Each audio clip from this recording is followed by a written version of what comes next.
Let's proceed on to today's conversation around what and how do we see hybrid working to be, and what kind of challenges has hybrid work brought in. And as you're aware, with COVID and the amount of rapid digitization that we are seeing post-COVID era, I'm sure businesses were never ready, primarily with the kind of business continuity management people would have foreseen. It's been over a year and a half. Majority of workforce today is working from home, and it has brought in shared degree of challenges both in terms of cybersecurity and also people management. From today's panel standpoint, we intend to more focus upon what kind of scenarios are bubbling up from a work from home kind of a situation and the hybrid work that we are currently seeing.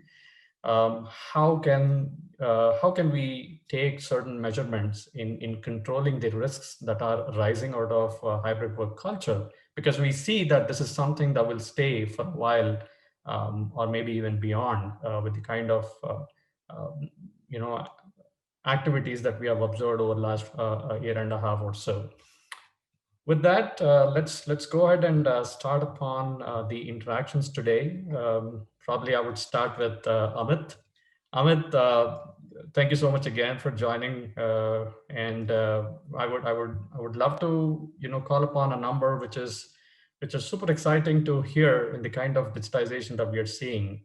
What we are observing, at least from a trend that I have observed out of Gartner, is 75% of total workforce, irrespective of the scale of organization, was small, medium, or enterprise. It is of a belief from a Gartner study standpoint that 75% of workforce is going to be completely remote from a work perspective. Now, with that, and having said that, that's the majority of workforce is going to stay at home and work.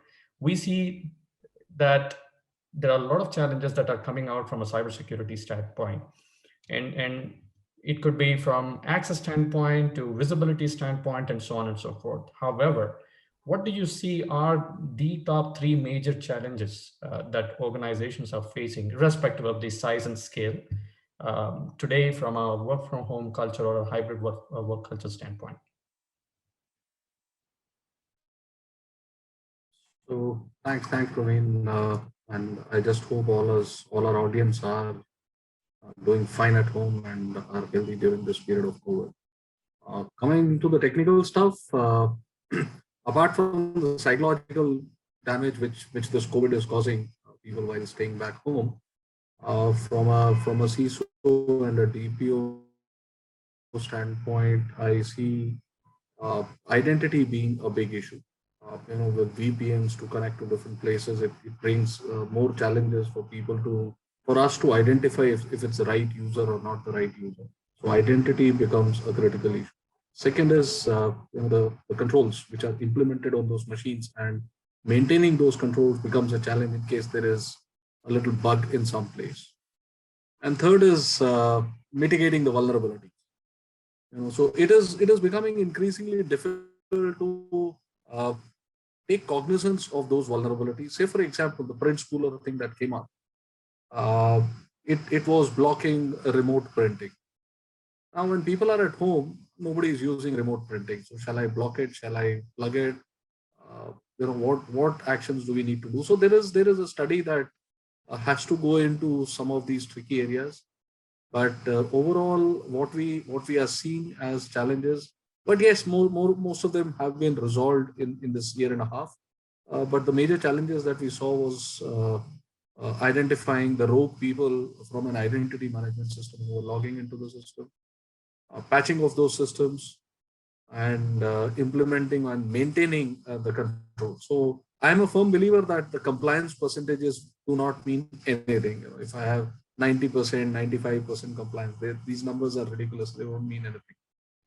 But from a security standpoint, are my machines protected and secure? So that is something that we look for. So these are, by a count of three, yes, these are the three, but there are a host of them more in this. Thank you so much, Amit. And I personally love the perspective that you brought in from a vulnerability standpoint as far as Printspooler is concerned. And there's a lot of debate on how do we manage printers, especially at a time where things are completely moving on cloud. And there's a lot being discussed in that direction. Thank you. Um, Rich, how do you see on a similar trend? What is your perspective from a hybrid work standpoint and the kind of challenges that we are seeing? And I'm sure Amit has covered the majority of piece. How do you see that from your perspective? Let me unmute you. Yeah, please go ahead. Yeah, great question. Hybrid is, in my opinion, is something that the organizations are missing from a forensic and a cybersecurity consumption perspective. So, my opinion, I think that enterprises today still don't understand the ramifications of loss as we're coming back onto the organization.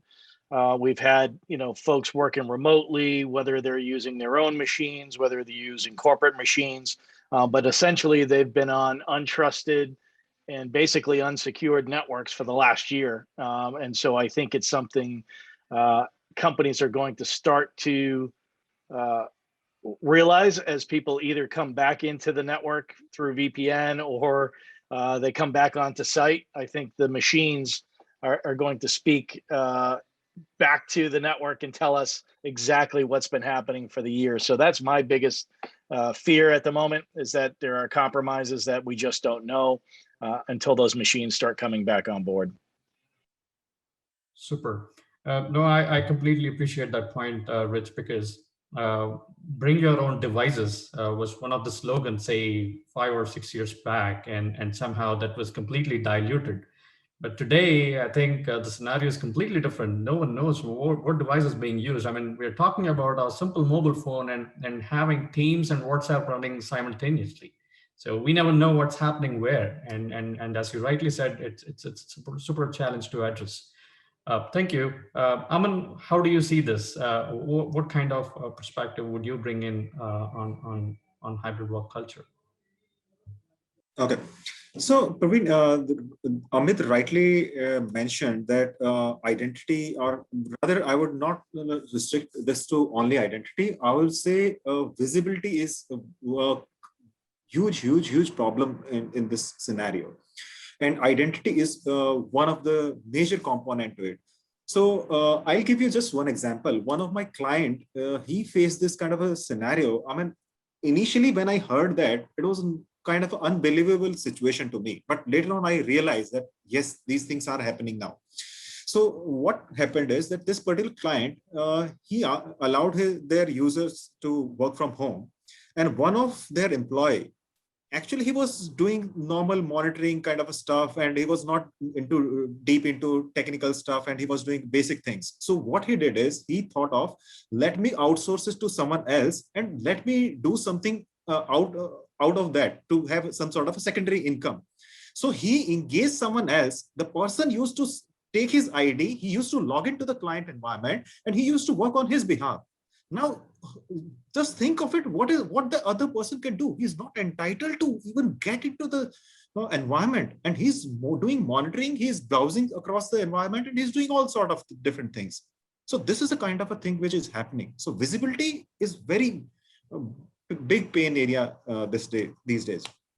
And organization need to know like who is logging in, from where they are logging in, what they are accessing, what after accessing it, what exactly they are doing, what sort of a devices they are using, and what is the posture of these devices.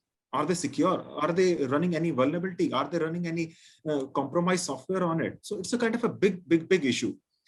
Then second is most of the organization were forced to adopt cloud in this kind of a scenario. And when they moved on to cloud, because they were not ready, they didn't have any strategy to adopt or to have a proper governance in place. So data leakage is another important concern these days, because earlier it was kind of a protected environment. Now it's scattered across the world. and people are accessing it from across the world. So it's a kind of uncontrolled situation for many of the organizations. While few organizations which already had those kind of situation, or we who adopted it well in advance, or which have a good amount of funding skill set in place, they adopted it. But still, there are a lot of organizations which are facing challenge in dealing this challenge. So these Oh, are two absolutely. things I would Absolutely. say. Absolutely, Aman. Now, thank you so much for bringing a real-time, case study of how certain aspects are being extremely abused per se.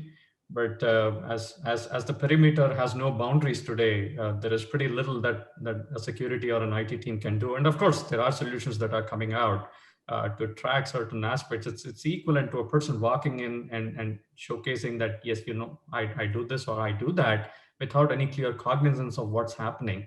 I think visibility is a major challenge, and as Amit mentioned before, compliance is a thing of past, and this is one of the biggest debate that I personally had with multiple leaders. I mean, irrespective of organizations being compliant, why are they being breached is always a question that we keep asking during our interactions. Thank you so much.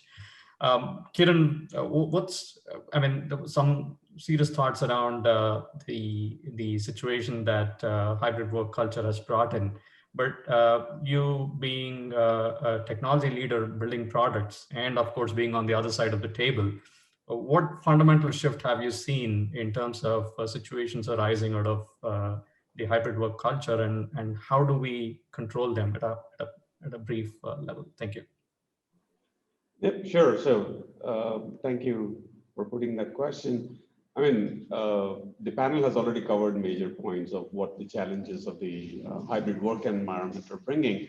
Rapid movement to the cloud without proper policies, governance models are a risk. Measurement capability is a serious concern when there is a rapid change in any technology, right? And a lot of organizations have been forced to digitize very fast. And this evolution moved so quickly without a warning that a lot of organizations are now trying to struggle and understand where their real assets are. Which assets are in the cloud, which assets are in the data center, and where are these assets sitting? Who has control of these assets? Is it the admins who have a freeway with it? What is the development team doing? What are the actual testing team? Where is this delineation occurring? Everything that actually was organized on-prem, and as soon as these things move to the cloud, it has become a haywire. And people are struggling to get compliant with those again. This is a huge problem. And as the panel has already brought forward, right, vulnerability management.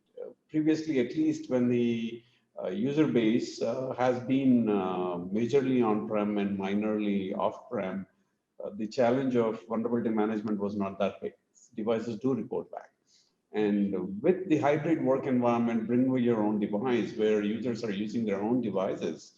Now, this challenge is compounded, though, even though you have access to understand what your vulnerability posture is for your own corporate devices, there is really no telling how your personal devices are behaving today.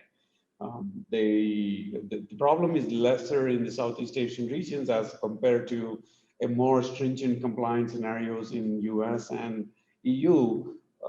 The corporates don't know the devices that actually are being used and what their compliant posture is. And they're not, more often than not, they're not even allowed to collect that information without the, authorization of the user. And this is another huge challenge. So visibility, I would agree with our esteemed panel, Aman. Visibility is also a big challenge because you don't have that information. How are you going to keep secure? And this is where the zero trust architecture is actually rushing in, trying to help, organizations deal with the trust posture. And to summarize everything that the panel has said till now, everything is boiling down to one thing. It's the trust.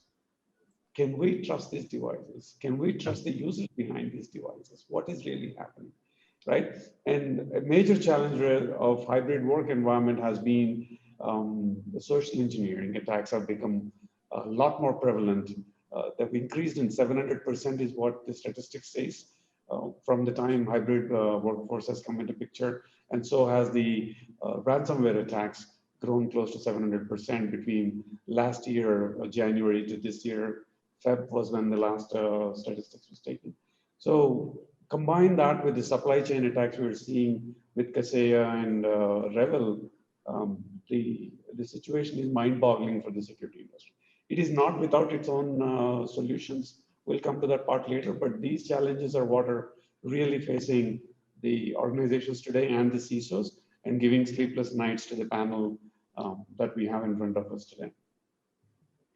Thank you, Kiran, for that perspective. And one takeaway from a solution standpoint is the zero trust architecture that seems to be the way forward in terms of the challenge that is brought in, especially from a visibility standpoint. I think, as you rightly said, ZTN's going to add a lot of value.